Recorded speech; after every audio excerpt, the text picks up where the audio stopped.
Alison Rosen is your new best friend. Alison, with her good times never end.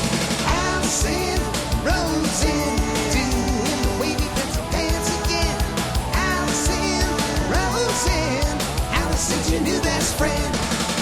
Hey everyone, hi, hello, welcome to another very special episode of Alison Rosen is your new best friend, live from Japan. Yes, we are still here. I'm here in our hotel room with my husband, Daniel. Hello, Daniel. Hello. How's it going? It is going well. It's going well. Excellent. It's late. Yes, it is. It is 9:48 p.m. here. Been a long day. Every day feels like a long day here. And when I said that we were in our hotel room, my mind flashed back to the pod cabin. And I think we should tell them that we are currently locked out of the pod cabin. Yeah. We're going to have to break in. Yeah. Well, let me give the backstory because it's something that I like to call riveting. Are they ready for this riveting tale? Go, tell them it. Are you guys sitting down? It's riveting. Okay, so as you know, we live in a home, and then in the backyard, there's a structure, a small house. I'm going to call it a houselet, and that is where the podcast studio is. So we have a key to the podcast studio. I don't typically keep it locked, which is probably a bad idea because there's easily hundreds. No, there's equipment in there, so I should keep it locked, but I don't typically. But when we go on vacation, we lock it. And so there we were getting ready to embark on our Japanese journey, our journey to Japan, and we could not find the key. It's not that we couldn't find keys. We found keys, but we did not find the key to the studio. So we were like, whatever, we have cameras everywhere. We'll get alerts on our phone if someone ransacks our house. And what a story that would be when you think about it. Almost be worth it. It would almost be worth it. And then, I don't know, was it the night before? It was soon. We were soon to be leaving, and Daniel said, "Oh, I accidentally locked the studio." Well, I had, in trying the keys out that we found, I would lock it and then try the key. Mm-hmm. And I forgot to unlock it before shutting it. So I locked it. So. I mean, problem solved. But now we'll get a new key because we'll just get a locksmith over. And... We'll have to call a locksmith. Now, you claim that locksmiths must work on a I feel like locksmithing is a job that, usually you need a locksmith right away. It's like an OBGYN or something. It's like you can't be like, yes, I can deliver your baby. I have a window in 25 days. Yeah. I mean, if someone's in active labor. I wouldn't know. I'm a man. I don't pay attention. You went to birth classes with me. I refused to pay attention. Because I handed you when it came time to get ready to have Owen, I said, I need you to be my support person because I don't want to have a doula again because I did not have a great doula experience, and I need you to read this book. Yep. What was the book called? Don't remember. It was like How to Support Your Bitchy Wife During Labor. It didn't say bitchy. No. Did you ever read it? I pretended to read it. No, yes, I did read it. Yeah. Listen. We need to look forward into the future, though. I recently tried to, speaking of the past, but in order to make way for our beautiful future, I tried to offload a bunch of labor and pregnancy and baby books. So I did what we would do in New York, which is I just put them on the street thinking. Is that what people do in New York? Yeah. They just line shit they don't want up on the street. And then people, that's how you get furniture in New York. It's how you get books. It's how you get weird, like old folders, which it doesn't sound appealing, but sometimes there's like a cool, old folder with like a 80s movie star on it or something. So anyway, I mean, some pretty good books there. And they just sat forlorn in the street. And then finally I said, you know what? Actually, I didn't say anything. One day I said, Daniel, why are all these books in the back of the car? And you said, because they were just sitting there. And so then I just put them in the trash can. I recycled them. The reason that works in New York is because there's tons of foot traffic. So there's like thousands and thousands of people. And in, certainly there were someone thousands wants of people, Wonder Weeks. Yeah, like someone's going to be needing prenatal books. But we live in the suburbs. I guess you're right. Like And I it's like- literally know all the people who might walk by, and none of them are going to want those books. So yeah, like it just looked like we put trash on the if you street. put it like a Dan Brown book out there or something, maybe someone would grab it. But you're putting books out about like what to do when you're sad expecting about multiples. a baby popping out of your vag. Oh, are you talking about the book called Pregnancy Sucks? Whatever. It was Pregnancy Sucks, Expecting Multiples, Wonder Weeks, What to Feed Your Baby. I mean, it was a decent book haul. Yeah. Anyway. For someone who, but like no one is like, I'm going on a flight. I need to, or I'm going to be sitting on the beach. What do I want? How about a book about I'm gonna have a baby? Yeah, I hear what you're saying, but also, you know what else? I think we've moved away from books as a culture. All the info is online. I even bought a menopause book by Dr. Jen Gunter, who I follow and who I like, and I subscribe to her Substack and stuff. Speaking of, my Substack is going off, you guys. Get in while the getting's good. AlisonRosen.substack.com. But anyway, she wrote a book, The Menopause Manifesto. And I read the beginning part of it, and it had all these statistics about, women who keep their ovaries live longer, even if you get a hysterectomy. And it really got in my head and freaked me out. Like I had been planning to get all that junk out. Maybe I should keep an ovary, but what about the risk and blah, blah, blah, blah, all this stuff. And I was really freaking out. And not freaking out is too strong. I was, hung up on it and trying to figure out what's the best course of action. And then I went and I looked at her website, and that info in the book is already outdated. Like they've already updated it. And I thought, well, that's what you get for reading a goddamn book. Yeah, don't do it. By the way, all those women, all the parts for women, they should come in like a little bag inside of you, and like then giblets in a the turkey. doctor just goes in. He could just take it out. Like, I have a question, Daniel. Yeah. And then we'll get to our Japan trip. Okay. Can you please name for me No. all the women organs you know of? Oh, brother. The uterus, the ovaries, the fallopian tube. Good job. The vagina. Mm-hmm. The parts of the vagina. What are they? The labia majoris, minoris. I don't think there's an S on it, but that's fine for you. The clitoris. Mm-hmm. The let's see what else. Urethra. Good. Although everyone has a urethra. Still part of the plumbing down there. There's more, I'm sure. Yeah. Did I say the uterus? Yeah. What's the opening of the uterus? Oh,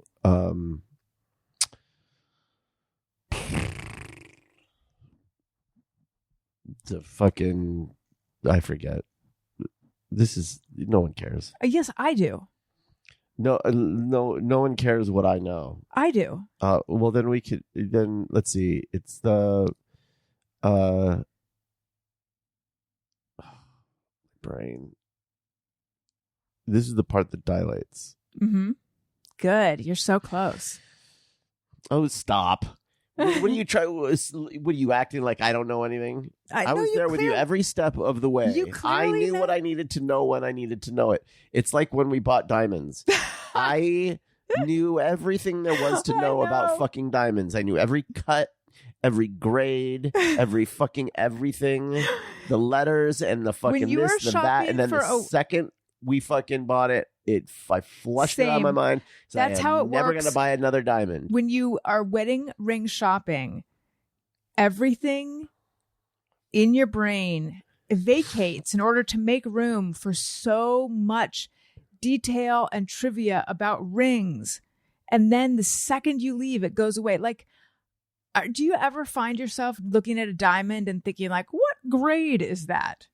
Never ever. And it's the same with women's body parts. It's all gonna be removed soon anyway. Right, but what I just want to know what's going to be taken Who even out. cares? It's just the junk. all the inner junk. And they're just going to scoop it out with a melon baller, and that'll be the end of that. I will never have to think about it again. How big is a uterus when there's not a baby in it? Couple football fields. No, When you unroll it, it's like 2 football fields. No, How really. big is the uterus? Yeah. Well, it changes size. Right, but when it's small, how little does it get? Like a fist. I think that's right. Okay.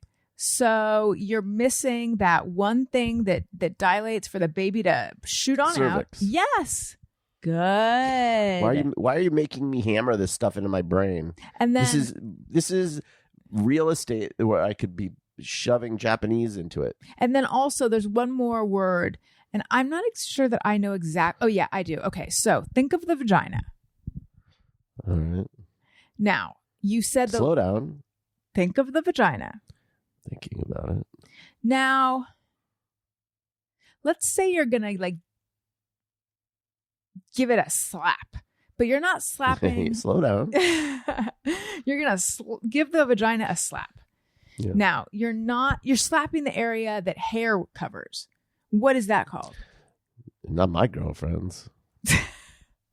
Oh, you're Please, we know you that talking I am about I'm like a the Venus. Is it the Mons Venus Mons? It is. talking about? It's the Mons. The Is there a Mons. Venus in I there? think it's called the Venus Mons. I think it's Oh, just the Mons. Hello, might I know a little something more? Why? How do Look it up. Venus Mons? Look it up. Okay, I'll look it up. While I look it up, can you do me a favor Mm.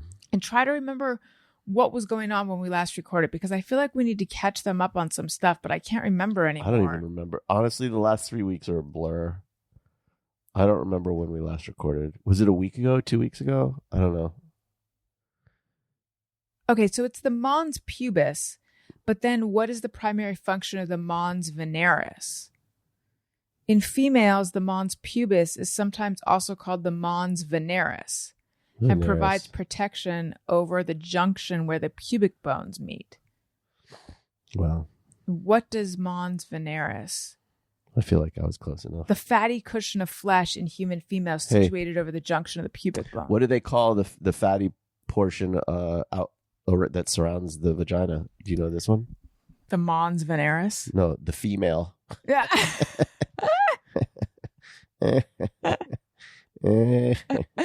That's some good stuff. Yeah.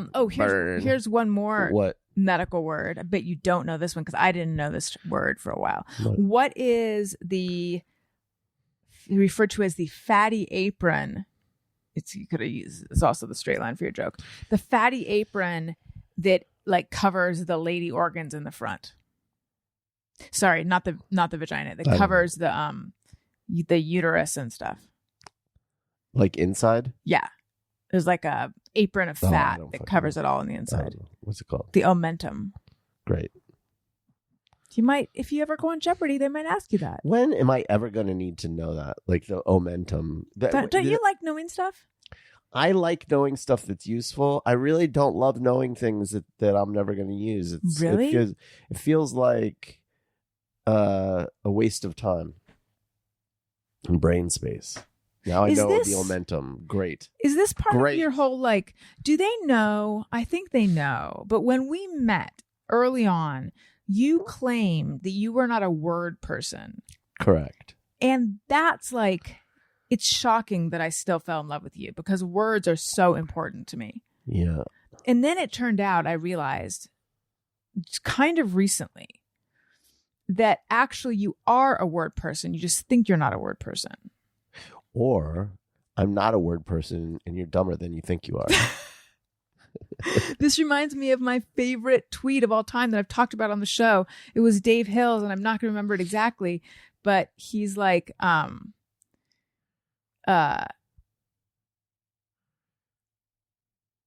there are all sorts of pillows everywhere. That's how I know I'm in a fancy hotel room or the storage closet of a shitty one. Dave Hill's funny. Yes. Yes. I don't. I guess I have a a decent vocabulary. I think I base my feeling that I'm not a good word person on the fact that I'm not good at crosswords. And I didn't do great on the verbal portion of the SAT. Although in hindsight, I think that a lot of that has to do with the fact that I'm a slow reader. Mm-hmm. Like well, I couldn't you have finish. we've talked about this before. You don't synthesize. You are one of these thorough people who likes to understand every detail. You don't cut corners when you're reading or when you're thinking or when you're tweeting or anything. Mm. And I think in order to blaze through that, you do have to just be like, I get the gist. Right. Like You're not a it does gist test person. a certain type of thinking, which is, I think, a flaw in the SAT, unless you don't want people like me in your college or in your fancy college. Right. Dumbass colleges will accept me. Please, you went to a good college. But not some hoity-toity Ivy League. Oh, look at me. I went to an Ivy League. Yeah, good for you, fucking nerds. But no, I was like, I couldn't finish those sections because it was like, it just took the reading parts, you're like, I could either speed read through it and then have no idea how to answer the questions, or I could read it at my pace and be able to answer the questions but not finish. Those are my two choices. I tried. I would even practice, like, to try to read faster. I'm just not a fast reader. Well, I've told you before that I did better on math than verbal, which is weird because I'm not a math person. That is honestly weird as fuck. But that, I think, just shows. I mean, I did okay on both, but maybe proves that you're dumber than you think. no, I think it proves that the verbal section is just very hard. It was. Well, it's changed. But I don't Dustin think Goot got it all correct except for like one. that or doesn't something surprise insane. me at all. That guy is very smart. Yeah, But you, I'm dumber. we don't than know. But also, I don't know what the SAT even is anymore. Like, do they still do the essay part? Because after we took it, they started doing an essay. I don't That was know. after. Right. But they may have done away with that. I don't know.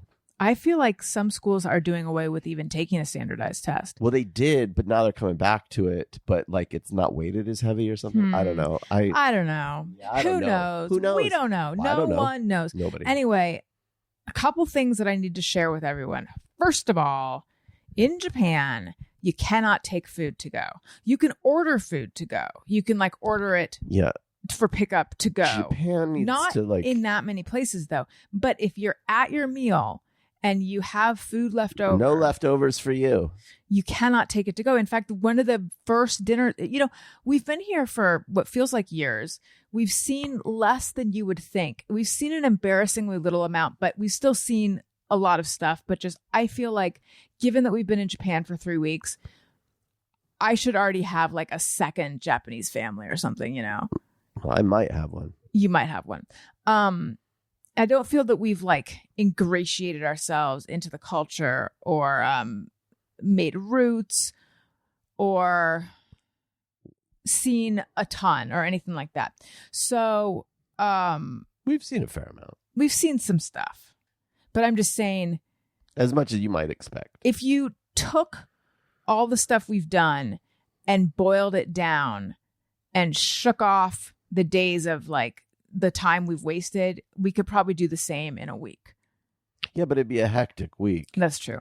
And people need to understand how fucking hot it is here. Like, So fucking hot. it is so fucking hot. It's like 95 degrees, 90% humidity, and I am not joking. We're not here is- for it. It is like, It's and I'll sweaty. be out there like covered in sweat, like my Yeah. shirt, just soaking wet. And when I take Wendy out at like 5 a.m., because that's around the time I take her out, or 4:30 the other day, it's hot that time. But I can take her outside at 4:30 a.m. There's no one else around and it's completely safe. That's one of the things that's crazy about Japan is safe. that you don't have to worry anywhere. It's super safe everywhere. I was surprised on the train. There's this big pink placard. It looks like a exploded tampon box. And it explains that between this hour and this hour, this is a women only car. They have women only cars. Yeah. Because guys can be creepy. Guys will be creepy anywhere. Japan isn't like Immune to different in creep. that way. Yeah. Well, I thought maybe it would be because they're having a big problem with like Japanese people are not having sex. It I doesn't mean, no they're one's not having sex anywhere. being evidently. creepy though. Like I think guess. I don't know how prevalent it was, but like guys, especially on those like really super packed cars where everyone's like pressed against each other. I think guys were like copping a feel, and then you can't buy a smartphone here. All smartphones make the camera sound when you take a picture, sound? even when you turn the sound off. Like you can't turn that off because guys were taking upskirt photos. So whatever. It's like, but there's not a lot of like just street crime. Which is nice. It feels very safe here. It's very safe and very clean. There's no trash cans on the street. And they don't give you napkins, which is really strange. The two big notes I have for Japan are napkins, please. Fucking To-go napkins, boxes, for the love of God. Napkins. At And- restaurants, I'm saying. Yeah. Like when I'm eating, like I want to watch Japanese people eat, because how the fuck are you eating without napkins? Because so much of your food is sloppy food. It's sloppy food. Not all of Ramen? it, though. Sushi's not sloppy. But ramen is. Well, it's sloppy for me. I eat it sloppy. You got to eat it sloppy. What do you slop it around You got in to your slop sauces? it. Yep, you got to get it all sloppy. And then the other thing is takeout and to go needs to be like, come on. So anyway, that's what I was saying. Early on, what I was going to say is we haven't gone out to eat that much because we are in like an apartment. Well, and there's also, a like, store downstairs, and we have 2 young children. We have 2 young children. We crazy. can't leave the dog because she's convalescing. Yeah. And so there's things that are rooting us to. And we're just really tired by the time it would be time to go to dinner because we've been getting up early in a town that gets up at 10. Anyway. Oh, yeah. That's the other thing. Hello.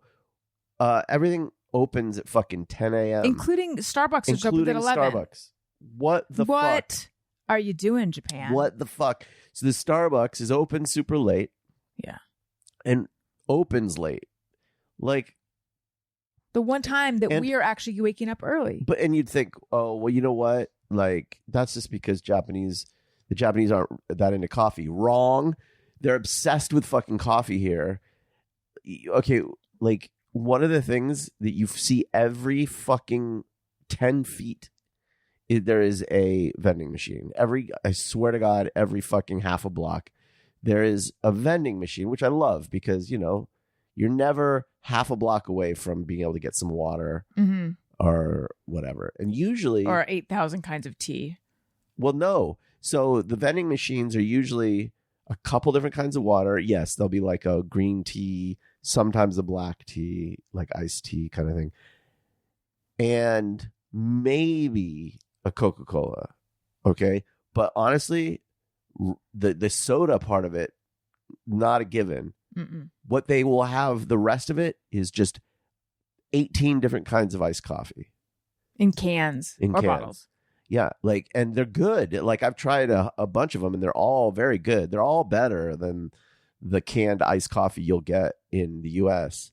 But that's what they're fucking pounding, and you cannot, you can't really get like they have Red Bull, and they have these like tiny little Monster, like it's called like Monster M3s, and like these like a tiny shot. can of Monster Energy, but that's it. They don't really have energy drinks. They don't have like 5-hour, none of that shit. It's just iced coffee. So you think like, oh, these fuckers are pounding coffee all day long. They must need it. Nope, they not till 10 a.m. Yes. Now, you know what I've noticed, and then I have to go back to finishing the thought from before. There are vending machines on every street, but they don't have anything unexpected in them, because my understanding was that Japan was like a Jetsons world where, oh, you need a pair of socks, you need ladies' pantyhose, you need a purse, you need a duffel bag, do you need a small bowling set, do you need a golf club? That's in a vending machine. Well, certain parts of the city do have that.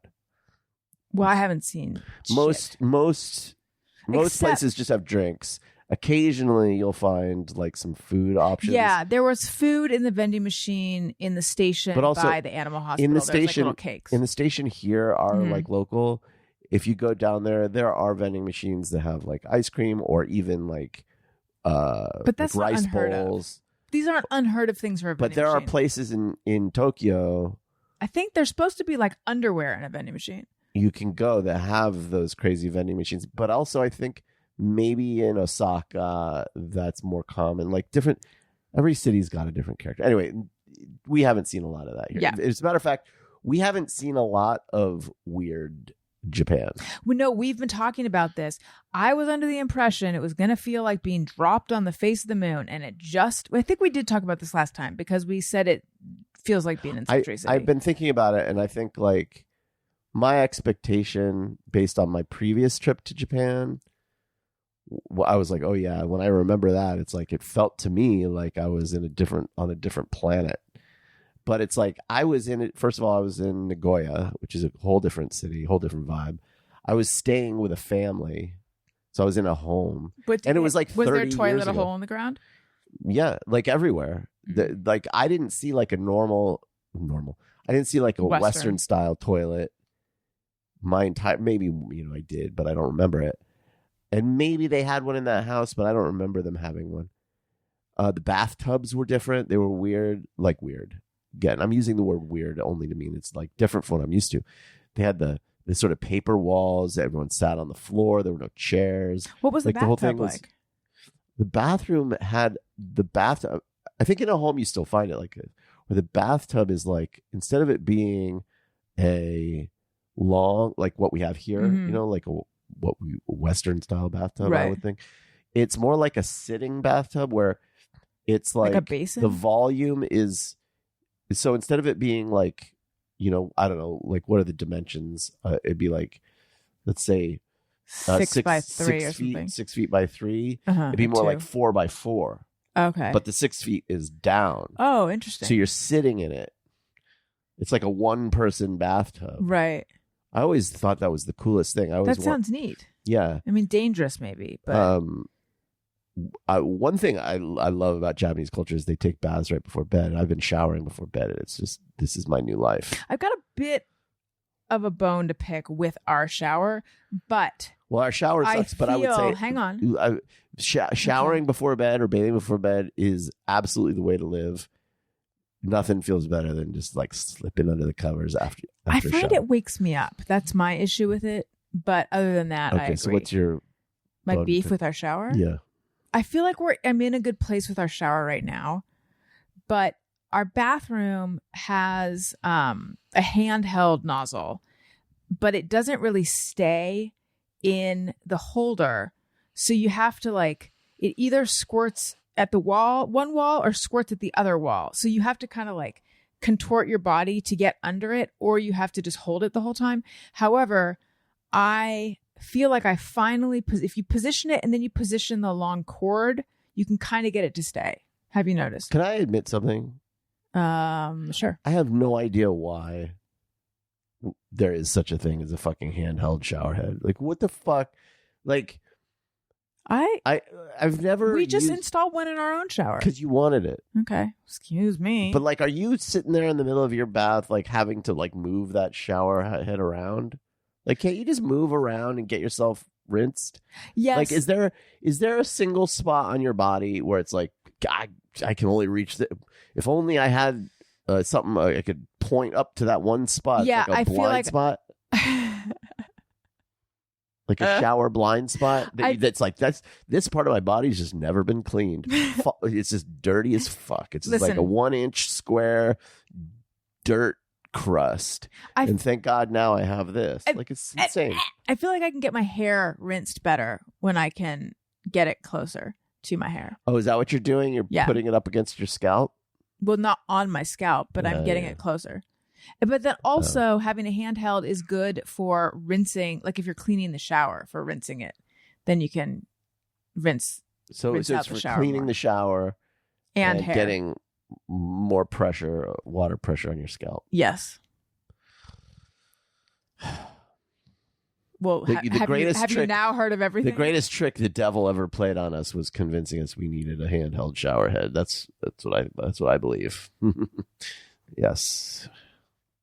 Well, I think in this shower, maybe it's like for rinsing off after the bath or something. I don't know. That's not important. Let's go back to when we had dinner, one of the rare times we went to a restaurant here. So Daniel left. This was a restaurant in the hotel. Daniel left to take Elliot upstairs because he hit a wall and was no longer awake. So I was left alone, just me and my phone and my Google Translate app.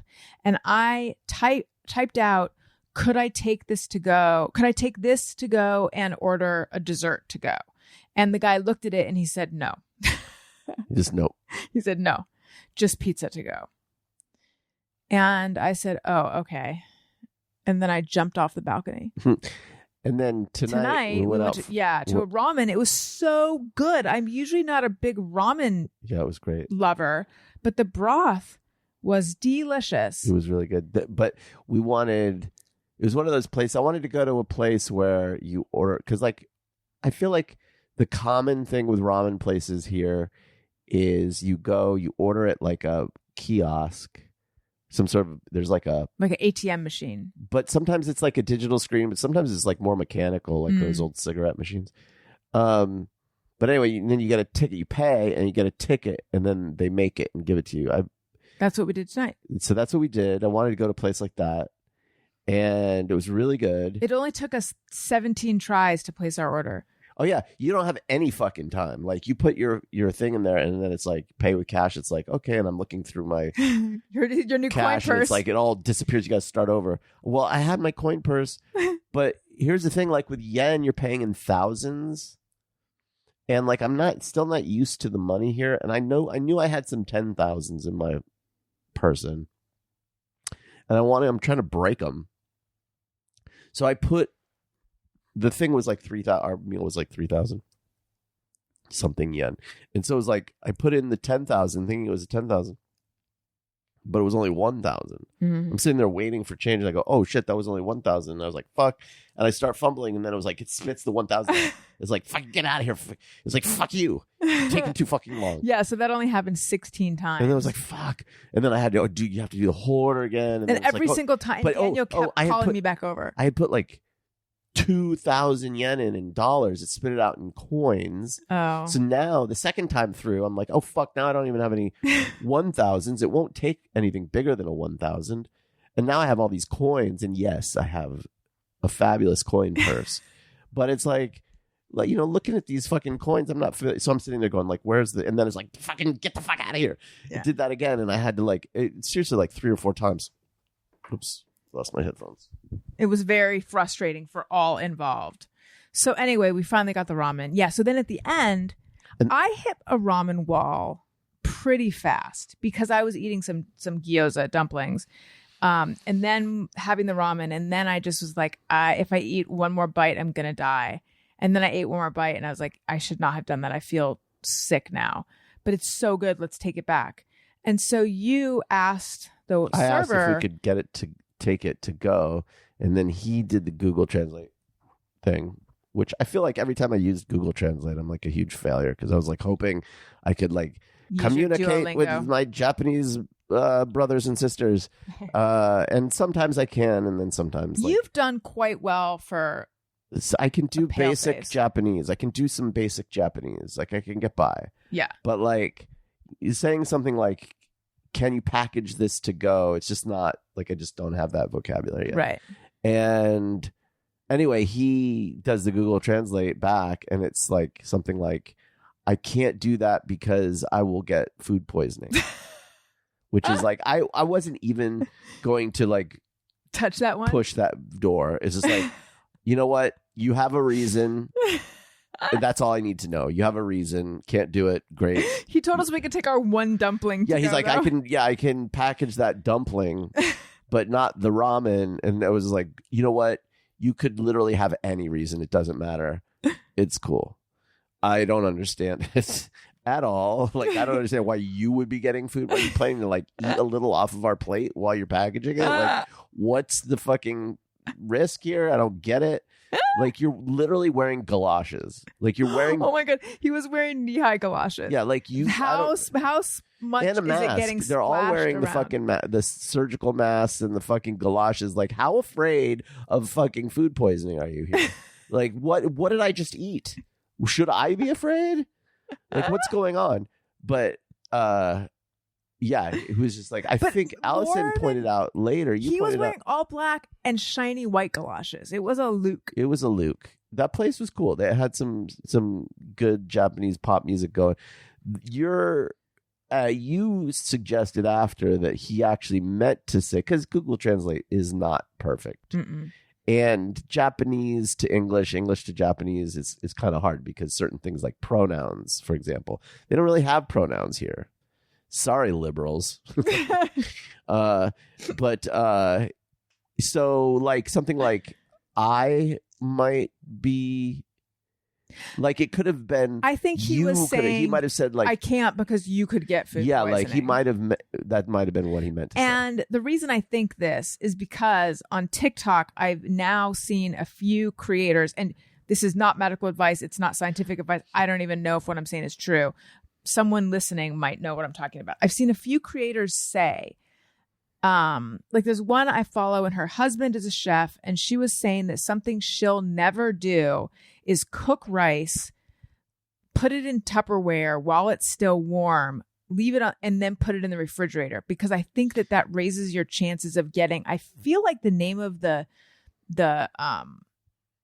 paramecium, that's not really what it is, but I feel like the name of the thing is Vibrio or something, but I don't know. There's some. It's VRBO. You'll get a rental cabin like Arrowhead. Yeah. There'll be a code to enter. Yeah. And then some, homespun sort of sayings around the place. But yeah, because you can get some kind of what is it? Food poisoning. You can get some kind of food poisoning from doing that. And I'm thinking, since the example they always give is rice, is this some fear that comes from Asian food? Yeah, but we weren't eating rice. We were having. I know, but ramen. Correct. But it has to do with. But I'm wondering if it's like in Asian culture, they're more aware of this concern. It has to do with the temperature. I don't know if this is why we couldn't bring had ramen pork home, and but it had to do with the temperature and of egg. So has who to do knows? with the temperature of the food you're taking home or something. I don't know. I don't know why he could. If anyone knows the answer to these riddles, please let us know. Yeah, let us know. Please let us know. Also, so I went and I was like, you know what? Let's bring some back for the boys, because Elliot in particular loves ramen. So I got it to go. This is like the one place where you could actually, ironically, they won't let you take your thing, but you can order it to go. So who knows? And so I was waiting, and I had read something that had annoyed me on Twitter, surprise. And I was like, ranting about it, but getting maybe a little carried away. I don't know. Like, I didn't realize it. And then this older Japanese gentleman who was sitting at the bar ahead of me turned around and shot me a look. And I realized I had gotten this long into Japan without being that loud American stereotype. Crazy, because, and then I was tonight. Because Daniel has no inside voice. It is amazing how loud Daniel is all the time. And so it has been, and I am like, a classy, demure lady. So it has been humbling as fuck for me that every time we get on the train, Daniel turns around Loud and goes, Marge over there. Loud Marge? Yep, that's you. Loud Marge. Is this a reference everyone knows? Nope. A classic Loud Marge? Nope, that's just how I see you. Okay. When you're on a train. That's how I want to see. Yeah, you're always loud. And then I'll be like, hey, like, keep it down. And then you'll be like, oh my God. And then 5 seconds later, you're just fucking shooting your mouth. You know why? Because it's so loud in the station and so loud on the train that I just automatically fight the noise. People are, yes, they're very quiet. But the thing is, no one on the train speaks. It's like a silent train car.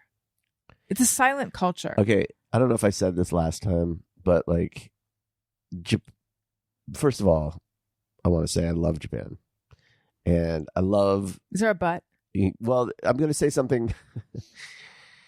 Maybe I did say I can't remember.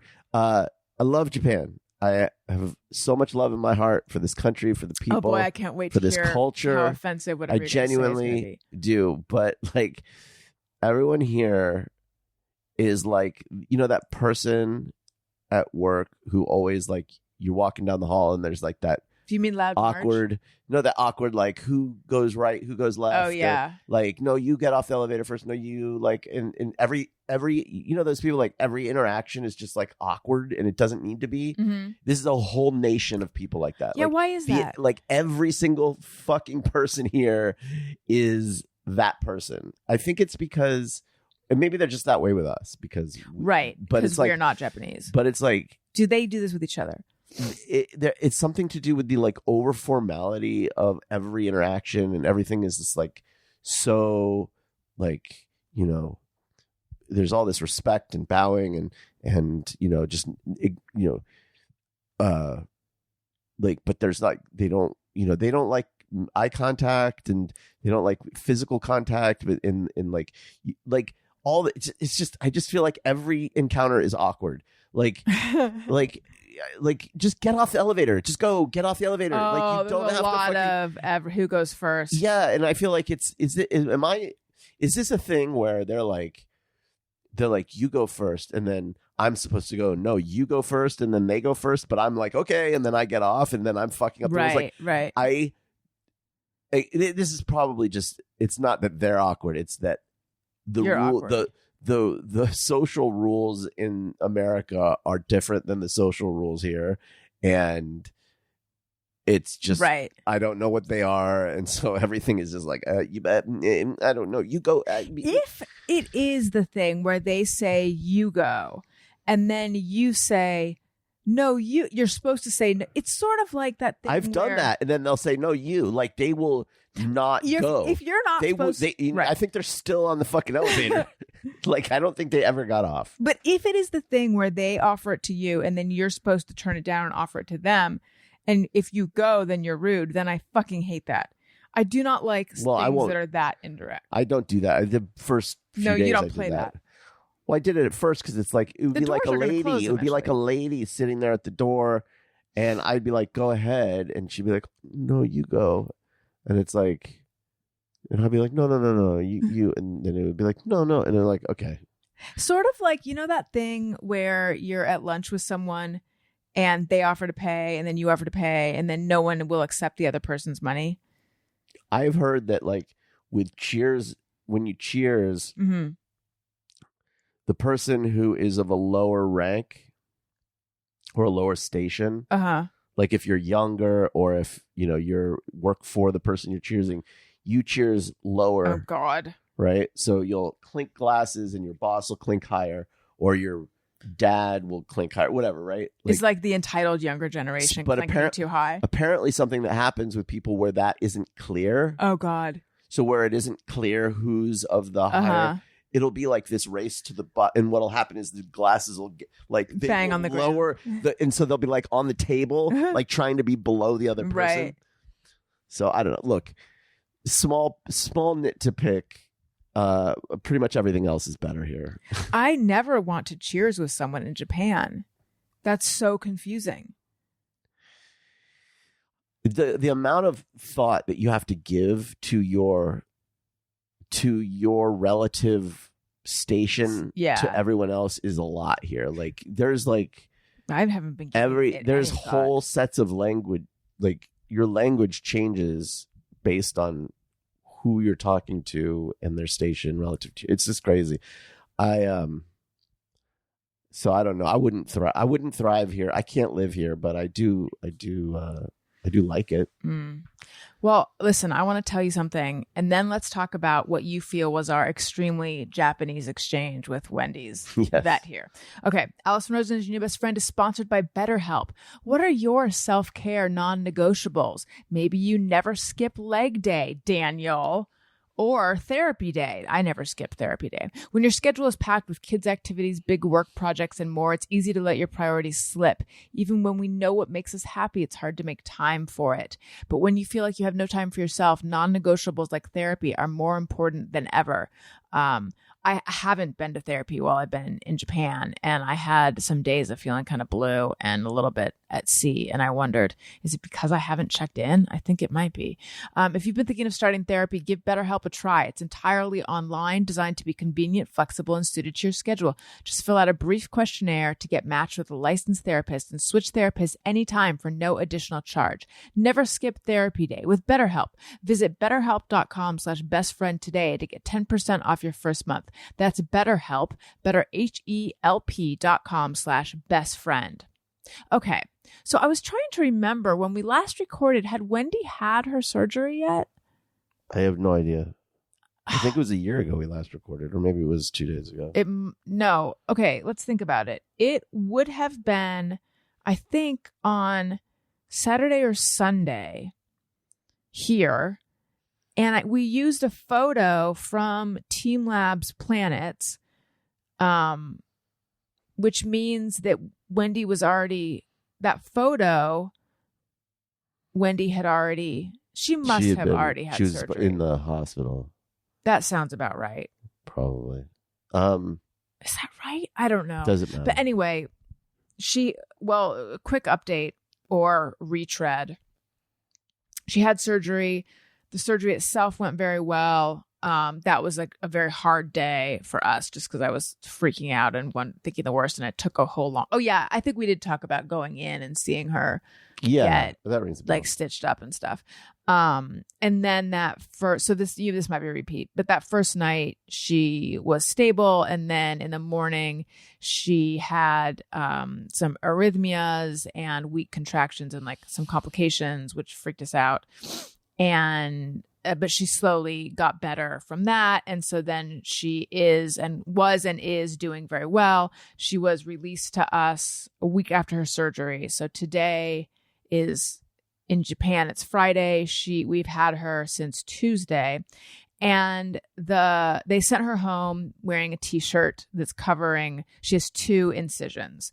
One by her neck and then one, by her chest. Oh my God, we forgot to ask. I was wondering, do they have to like cut into a rib or anything like that to get to her heart? Oh, yeah. We totally forgot to ask. Well, I'm sure there's a way I could find out. But anyway, the instructions are basically she needs to be crated for 3 months. Which I posted about this and people were confused, like thinking that I'm going to be in Japan for 3 months. No, she will be flying home with us. We're going to go home, but her movement needs to be restricted for 3 months while her heart shrinks and while she heals. So no running, no jumping, no stairs, no playing with other animals, which is going to be interesting when we get home with Petey. But she likes her crate a lot. So I figure we'll just pretty much keep her in her crate and it'll be fine.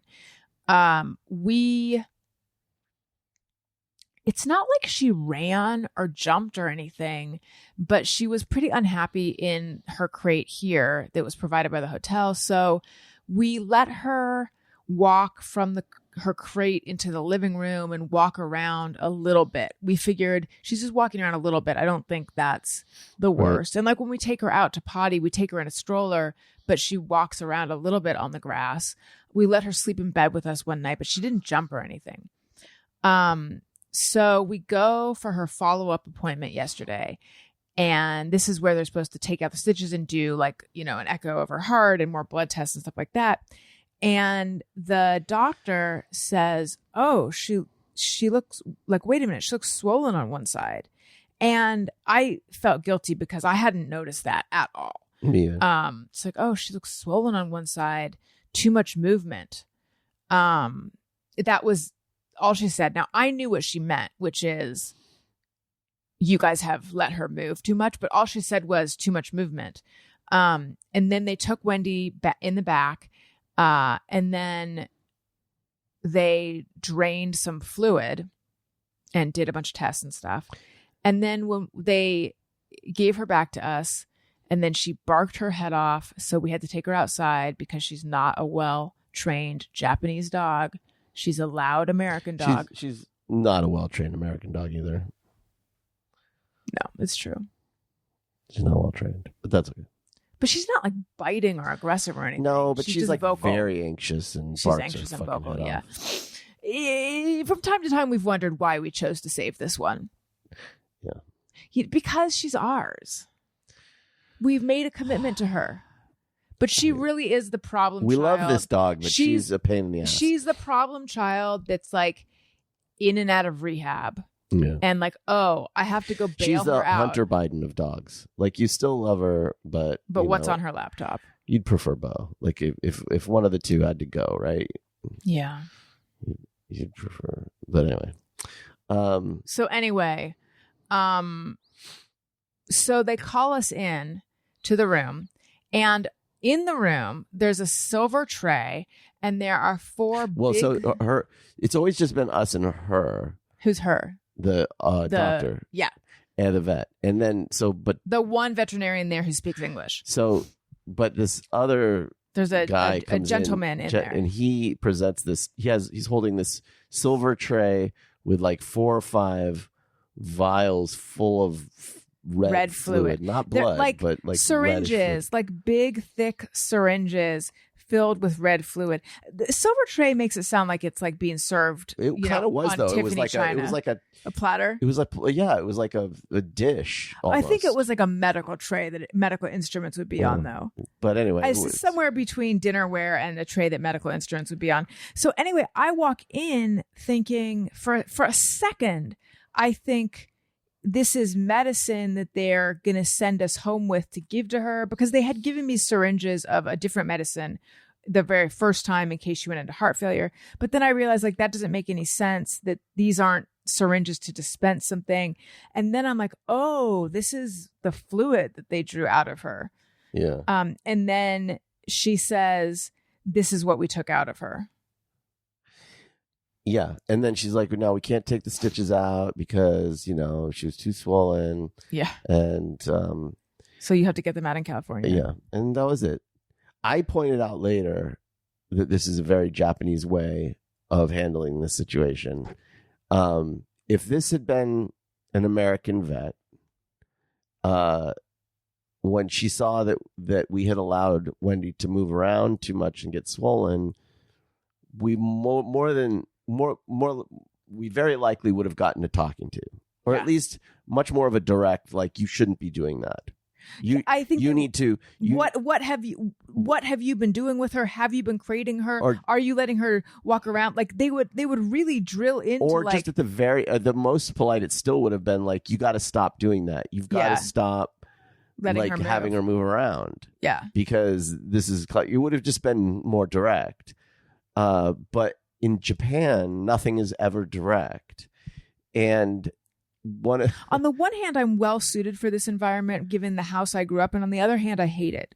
Yeah, and so I hate having to decode. So the way she handled it was she casually just goes, "Oh, she's been moving around a lot," like that. Okay. Now, in case we hadn't got the message, she sort of presents a visual of the amount of fluid that they took out and just puts it there while we're talking about other things, right, as a way of going like, you need to not let her, like, it was like message was received, but she at no point accused us of anything.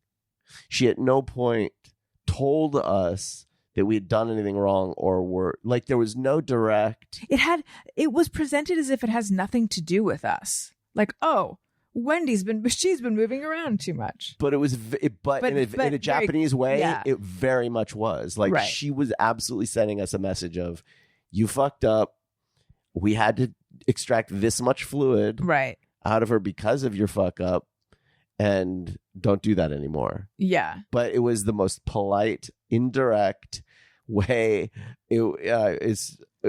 And I was just like, I don't have the energy to try to read into everybody in the way that you would have to in Japan. Like, it's just, But see, if I were the vet, since I have to over-explain everything, I over-explain so much that it's confusing. I would be like, am I sure that they understand exactly what their marching orders are? I have to say it explicitly so that I know that I'm holding up my end of it. Yeah, I think in Japan you don't worry about that because everybody They knows speak the same language. Yeah, they all speak that language of indirect communication. Yeah. Well, I mean, it's working because we've been very strict with her. Although I will tell you, I trust what she says. I'm sure she's right.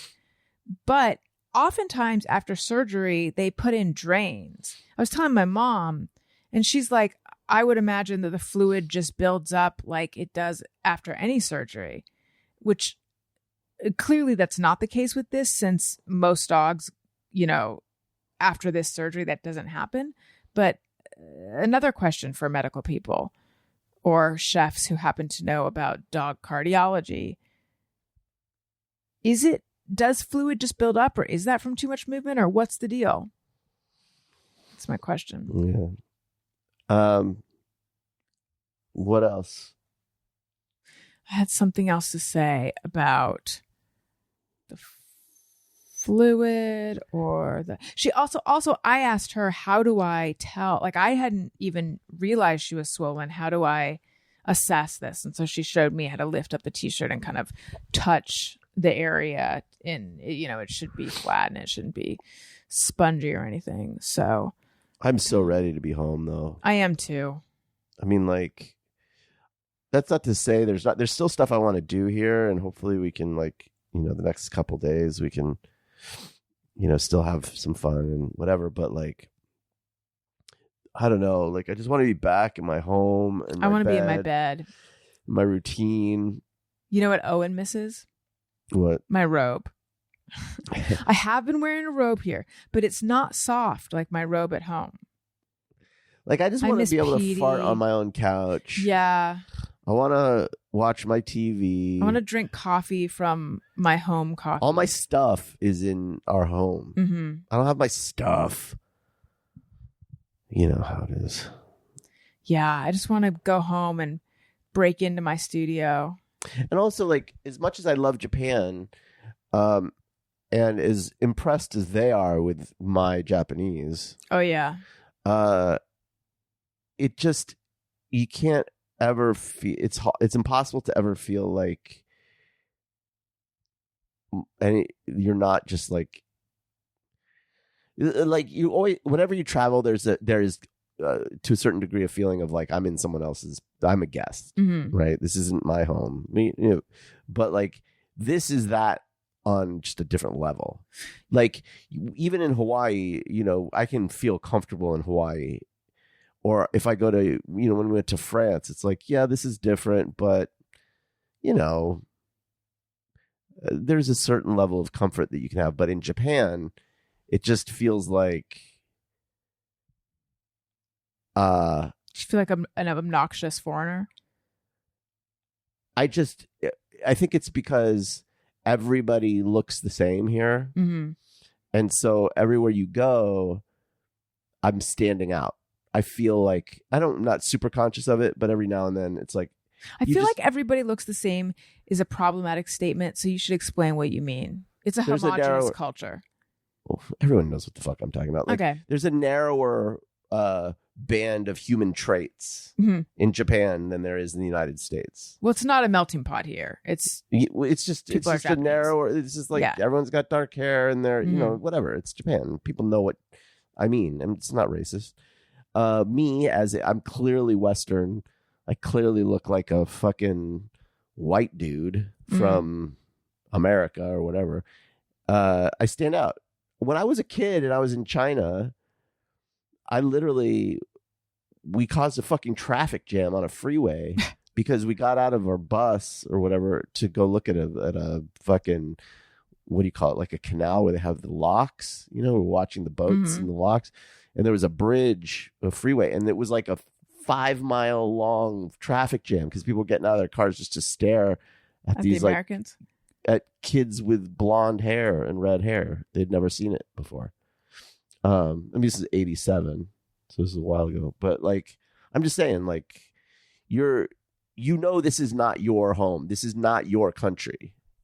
Right. They are very friendly and extremely nice and extremely welcoming. Like, they could not be lovelier. but it's just not your country though. You know what's weird? I distinctly remember returning home from Europe, and it was like slipping into silk pajamas to be able to be on the airport tram and not have to translate what I was hearing. Just like, oh my God, I'm back in the language that I think in and that I speak, and versus like I had forgotten how much bandwidth it takes to be trying to understand a foreign language. Mm-hmm. And I don't think I will have that experience here.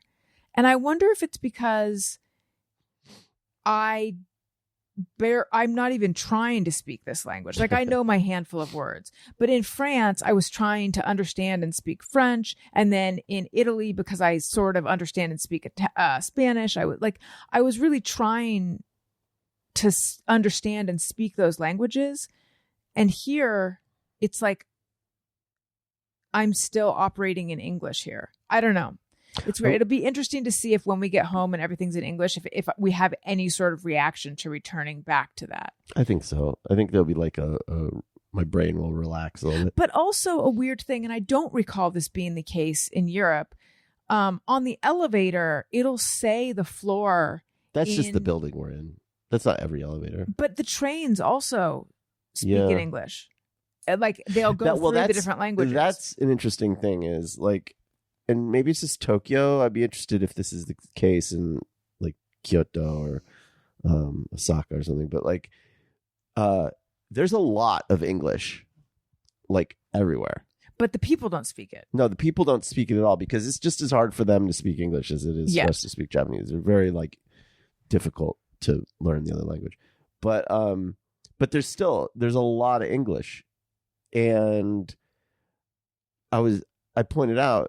Like that's very weird if you think about the fact that in America it's not like you go around and everywhere you go in Los Angeles like there's just tons of Japanese. There's a lot of English signs, which is weird.